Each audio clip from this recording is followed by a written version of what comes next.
This is Full Coffers with your host, Phil and Toni Buggs from Abundant Harvest Christian Fellowship Ministries. And this week on Full Coffers, The Journey, Part 6. Well, dear, we're married. Yay! 4.5 years. Wow. Of heartache, joy, sadness, growth, frustration. Yep. Culminated in one day, October 9th, 1982. Yep. And that was the night when, I think from the last episode, and I have to just repeat this, that when we were finally in our hotel room and everybody was gone, I told you, I said, guess what? And I said, what? I don't have to take you home tonight. And that was so cool. And since that time, I have never had to take you to a home that was other than our home. You probably want to take me some places, but well, we won't say. I'm trying to let that moment last. Yeah, because, I hear you. Yeah, there were definitely some times that you want to take me somewhere. But anyway. I didn't have to go home. You didn't. And we started building our home. That's exactly right. As a right. married couple. And just to kind of give you a little bit of the honeymoon, and again, this is a family show, but we... Obviously, kids did come eventually. Yeah, but we stayed at the Renaissance Center in Detroit, Michigan. Right. And we... I asked for the bridal suite, but I think we just got a regular hotel room. But, you know the difference. For an 18 and a 21-year-old, we were living the life. But true. I can remember it was pretty high up, and we had a good view. And the next day when we woke up, which is Sunday, we went down to a restaurant. Probably no one knows the name of this restaurant that's anywhere past probably Ohio, but it was called Elias Brothers Big Boy. That's exactly right. Yep. And we had breakfast there, we were just like a married couple. I mean, we were having our breakfast and just kind of, even though we knew each other for 4.5 years, this was a totally different getting to know you. Agreed. As a married person. Agreed. Yeah. And so we kind of walked around because the Renaissance Center was huge. Just kind of walked around, and I was getting a little sleepy, so I went back to the hotel room, and as Philip does, he went exploring. That's what I do. I am a very inquisitive type of person and had never been in the Renaissance before. It was new. We got married in 82, and I think it opened up in 77 or 78. Something like that, yeah. Yeah, but to the point, never had means or anything to explore such a phenomenal structure in downtown Detroit. So tucked my new wife. I was taking a nap. And I said that I was going to go exploring and toured the different parts of the Renaissance Center, and I found a small place that had tarts. Cookies. They really look good. And I got some tarts for us and I think some Danishes, I think something. Of course, the room had their own little complimentary stuff, but I brought Toni back a couple of tarts that I had gotten from downstairs, and that was really cool. It was nice. Just coming back to the room. And we were just figuring out, okay, what we're going to do. So we decided we wanted to go to dinner, and we headed to Red Lobster. Red Lobster. But before we did, we went by the bank, for those who are in Detroit, Manufacturers Bank, and we made a deposit of our $500 in wedding gift. And so we put that in, and we went to Red Lobster. We had dinner, came back to the hotel, and we rented a movie. I think it was Rocky III with Clubber Lang. I drank a bottle of wine, and I was passed out. The highlight of that movie I remember was when the announcer asked, "What's your prediction for this fight?" And Mr. T says, "Pain." So as you can see, we were really 18 and 21-year-olds because we were just to me, I look at it, we were just kind of just two innocent kids, We just were. playing grown up for a while. But Monday morning came around, and we got into your 73 Montego, That's and right. we drove to your mother's house to pick up our gifts, and we went back to our little place that we had started making our little honeymoon kind of thing. Gotcha. And we brought in all the presents, and we just laid them out on the floor, and It was like Christmas. it really in was. October. Yeah, yeah. And we went, each one, we opened them up and we looked at, ooh and ah, you know, all the nice things that we got. And honestly, things that some of them I still have to this day, That's right. almost 40 years later. That's right. Casserole dishes and all that stuff. That's right. And we had a lot of gift certificates.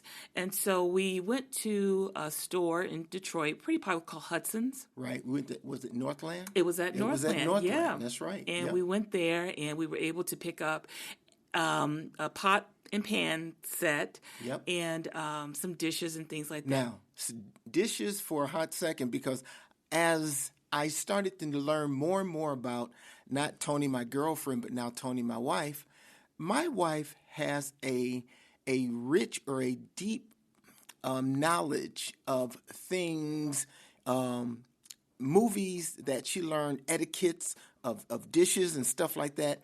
And she talked about getting these plates, which is our dinnerware, and she called them stoneware. Exactly. And I said, "What is stoneware?" Let Obviously. me educate you. And she did. So we got that, and I know we're probably spending a little more time on the more intricacies of what happened, but again, you have to understand 4.5 years of, and I can't say we had it hard. We were just kids, but just the anticipation of this time. Everything that we did, especially the honeymoon weekend, was so special because it was the first time of a lot of different things. It was the first of lots of different things. Definitely. And going out and picking dishes and potware and all this other stuff, it was the first time we did something like this together as a married couple. Agreed. But anyway, we went and got all of that, and then we went to the grocery store and we bought dinner, and I was going to make our first dinner as a married couple. And you notice she's starting to give it away because her statement was she was going to make. Yeah. But yeah, I was going to make my famous spaghetti, and we were going to, just have our first dinner. And so, we got the groceries, we got them all put away, and Philip went in the back room or something, and I had the pot on for the water for the spaghetti and, getting ready to take the ground beef out and fry that up. And our kitchen was very bright. We had lots of good lighting in there. Right. And the cabinets were white. Yeah, we painted it white. Right? So there was Yep. really just a bright kitchen. It was really nice. Here And it I happened comes. to turn around and look at something on the stove, and I saw this little black thing dart across the floor. Now, mind you, I am a mouse expert. So it didn't take me long to figure out this was a mouse. And from that point on, I jumped out of the kitchen, got on top of the table, and I screamed for my husband. And at that point, dinner was off. Hence, you start learning about your girlfriend. It's so cute. It's now your wife, and you're recognizing what her biggest fear in life. Hands down, Toni, as she will say, I'll fight a man. I'll fight a man in a minute. You put a mouse in front of It's me. kryptonite. So needless to say, me, the husband, had to kick in my protective... The hunter. I knew a little bit about mice. I mean, and in our house we didn't have any, but in Toni's house, and it's not it's not a reflection of their cleanliness, because believe No, 'cause me, you can they eat off were my floor. very, very clean. But the houses in Detroit are very old, and there is mice and rodent problems from time to time. And so, that being said, Toni was familiar with them, even though she's scared to death. But I had not had much experience, but I learned lessons really quickly. One thing is I knew that they like crawling up your leg and stuff like that, because Yep. I'd already lost a loaf of bread. I'm thinking putting it on top of the refrigerator was safe. Oh no, they climb. So I'm thinking I got to get this mouse. And so I don't know if I went out and got some rat poison or what we had. We did the old-fashioned way. Yeah, that's what it was. Yeah. First of all, he suited up. Explain how you suited up, honey. Well, I already gave you some of it away. I had my pants tucked in my socks. White tube socks. Get a mental of that. Pants. I'm suited up. I've got my. I think at that time I had my Western Michigan sweatshirt on, but I had it over my head so it wouldn't get. I obviously overcompensated everything here, and then I said, okay, I got to seal this mouse off. So I put boxes to seal up the kitchen door, and I knew the other side was going out to the outside place. But to the point, I sealed the kitchen off. Toni is still on the table. Yep, ain't moving. In the dining room. She ain't going nowhere. So I have to find this mouse. And so eventually, I also got a broom. Now, here's the nice part. Rambo 1, I hadn't even seen that yet. But I took a broom and I put one of our steak knives and I took duct tape. Taped it up. And I taped it around me again. Hunting for this mouse. Mouse. I didn't know if it was one or more, but this mouse. And I couldn't find it. But what I did find was a little crack in the corner, back behind where the cabinets were. And so what I did was I shoved steel wool. Old-fashioned Brillo yep, pad. After dunking it in some type of cleaning fluid or something.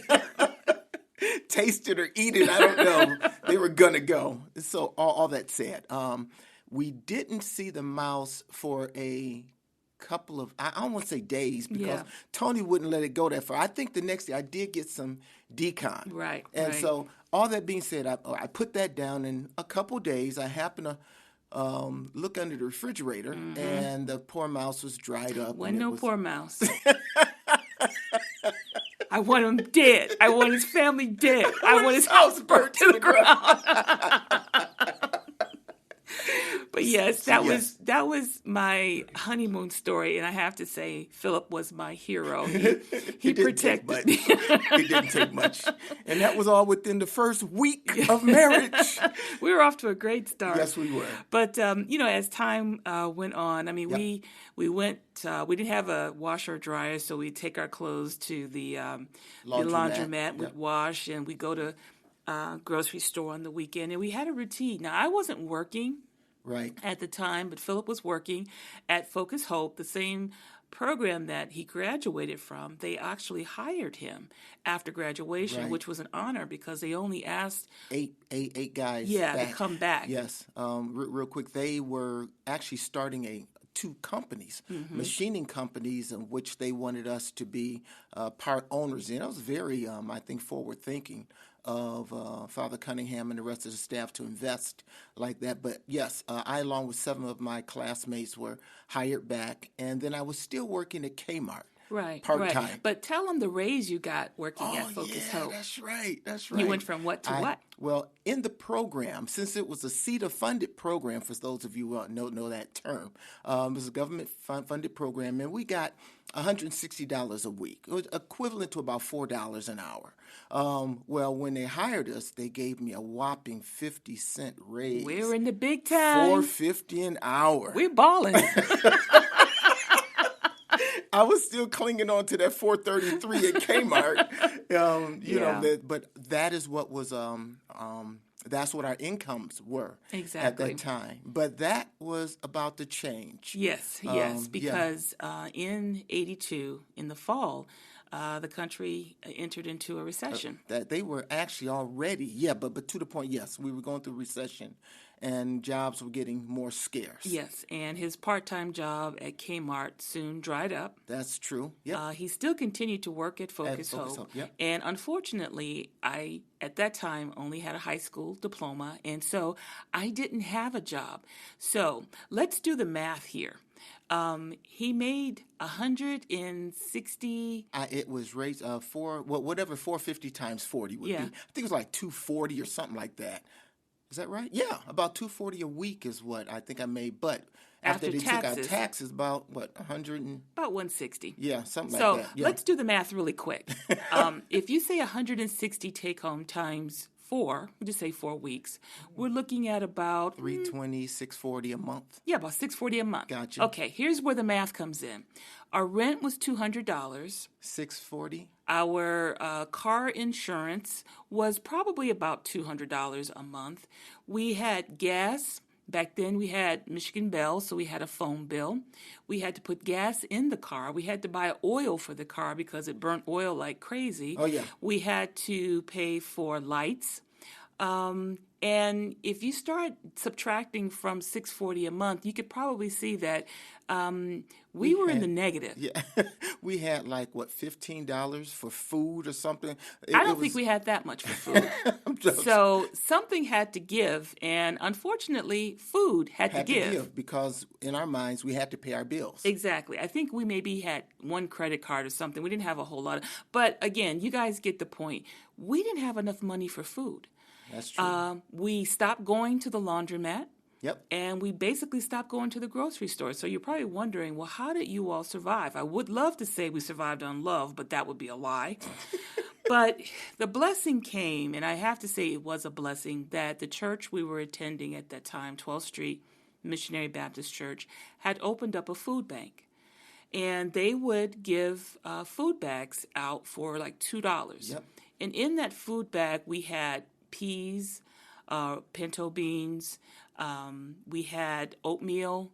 Lots of oatmeal. Yeah, lots of oatmeal. And government cheese. During that time, the government gave out huge blocks of cheese. Yep. And my mother-in-law would get them because she and her husband were considered senior citizens back then. So they had what they call the government cheese. And so she would basically give us a block of that. And to be perfectly transparent, Philip and I survived on oatmeal and beans and grilled cheese sandwiches. For about 3 or 4 months. So we got married in October. Yeah. I had lost that second job by middle of November, 1st of December? Yeah. By first of the year, we financially could not afford the grocery store. So from like January to like March, we lived off of the church's bags of groceries for $2. Probably longer than that, too. Yep. But, that's how we did it. And, looking back on it now, I guess maybe when you're young, you're just stupid and dumb because I really didn't worry about the fact that we didn't have enough money for food. In fact, our clothes, we washed them in the bathtub. We sure did. I had some stiff blue jeans. They took about a week to dry. And then he had to maneuver to get it. But going through that, I wasn't scared. Same here. And like I said, I guess I was just young and dumb because I just figured you just have to just kick in and do what you got to do. And that's what we did. I knew that I assumed the role as being provider of the family, and that has not changed. So I always strive to try and do a good job on my job, and that was never a problem. I was highly motivated at Focus Hope. I brought the money home. Toni was a good manager of money. Well, I take that back. I'm getting old, Lord. I hadn't learned that lesson yet. You have to be transparent here. That comes a little later. Journey part 27. We did have a road to travel when it came to finances. Yeah. But that said, we did work together. Yes, we did. That was something that we did as a couple. We worked together. So I never complained about the pinto beans or the oatmeal. And, of course, being in Detroit and being around family, of course, mom and dad, they would have us over for dinner, and there'd always be shoving food at us.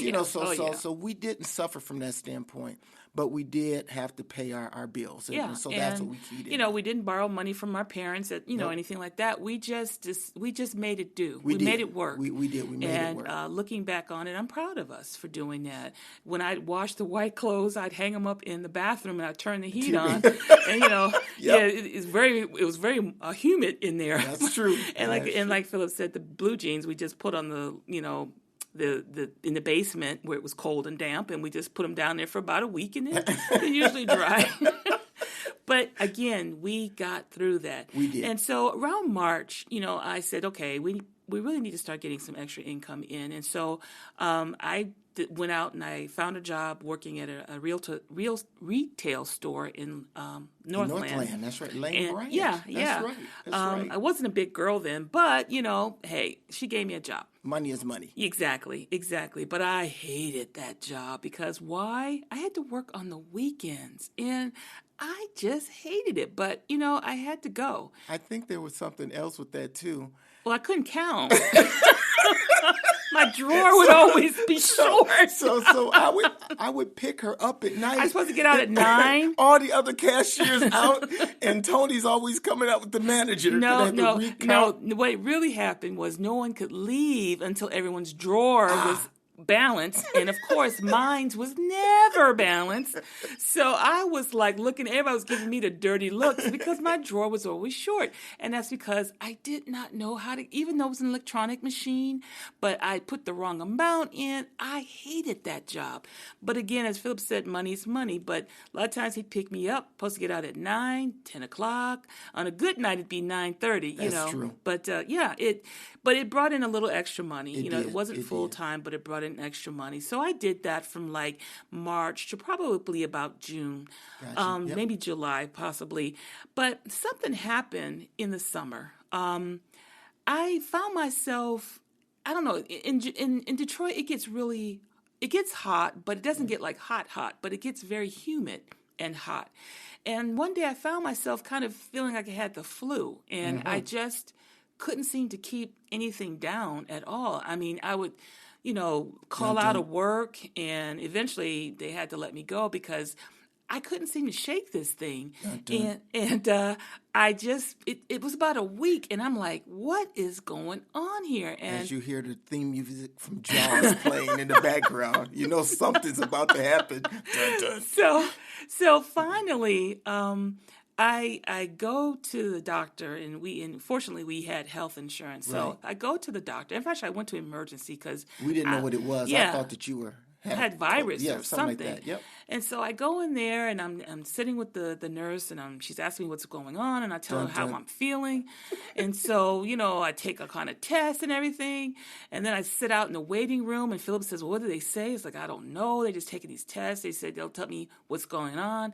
About an hour later, because I was in the emergency room in Detroit, so, an hour later, nurse calls me back, and she says, congratulations.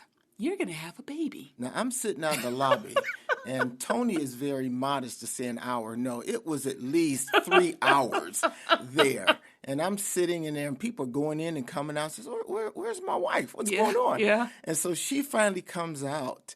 And I guess you have to go down the hall, or you had to go somewhere else to either take test or Actually, something. I had to go somewhere because they were admitting me because I was dehydrated. Yeah. That's right. And so she comes, and we're walking down the hallway, and she kind of taps me on the side.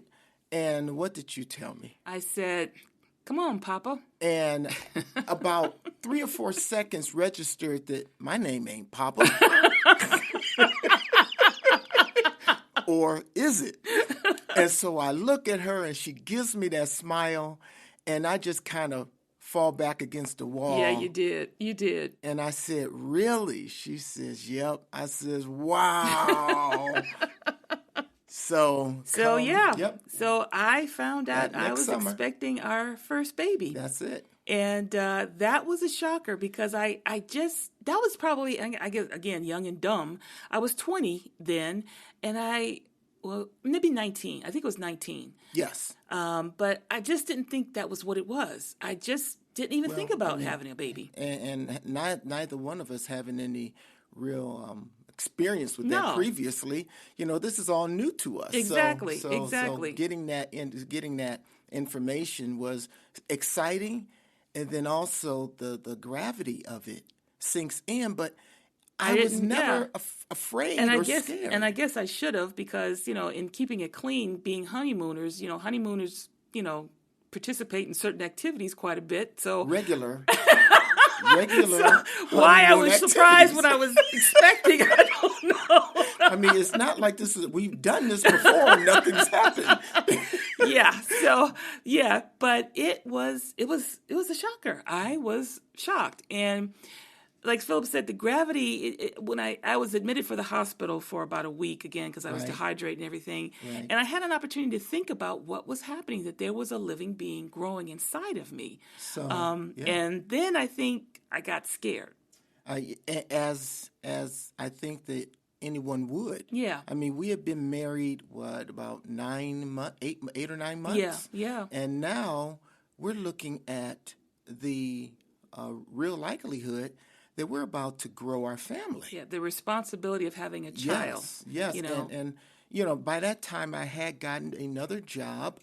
I was at not production. quite. It was a little bit later on, I think. She's correcting me, and I have to think about that. Yeah, but we're not gonna. We're not gonna get that far. But again, so the summer kind of going on, and let me tell you, folks, and I know women first trimester was horrible, and being the summer, I was miserable. Philip continued to work, and even he took what I call gigs, where he would play the drums for different groups to make extra money. Right. That's exactly because right. I just couldn't, because of That's the sickness, true. I just Yeah. couldn't work. Yeah. So Philip was doing his hustle, trying to make ends meet. And I definitely appreciated him for doing that, because, again, he was the hunter. And as toward the fall, we had a nice change. Philip had gotten an offer for another position. Is this the one at Production Services? Yes, it is okay, now. I thought so. Yeah. Yes. But that was nice because my pay bumped up from $4.50 an hour to a whopping $6.70 an hour. Hey, we were in the money then. Yeah. Now doing the simple math. Is that normally if you want to know how much you make a year, you double your hourly rate. So $4 an hour is like $8,000 a year. $4.50 was $9,000 a year. So $6.75. We're up to over 13,000. Oh, wow. Almost 13. What are we gonna do with all that money? I know. About 9 months with that. That we'll would know be, exactly what to do. But yeah, that was a blessing That's because, true. Again, I couldn't work, and, bills were going up, doctor's visits and things like that. And so fast forward to March of 1984. Which we're going to put the cliffhanger because we want to keep that for the next episode. Ooh. So we have to stay tuned. Stay tuned for the continuation of the growth of the family of Philip and Toni Buggs.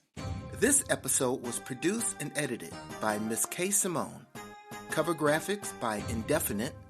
Music by Miss K. Simone. So until next time, I'm Phil Buggs. And I'm Toni Buggs. Wishing you a wonderful week.